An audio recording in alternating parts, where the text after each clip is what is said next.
Did you or did you not promise me that Lord Steyne would have me appointed to some post? Well, I've spoken to him, and he thinks you'd make a very fine consul at some distant spot. When?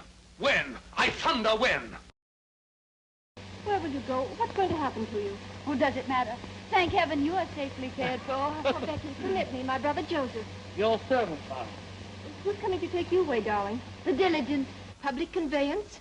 Well, it'll have to do. I've no gallant brother to play me. But my 4 horses claim you, that are waiting outside. Miss Sharp's traveling arrangements have already been made.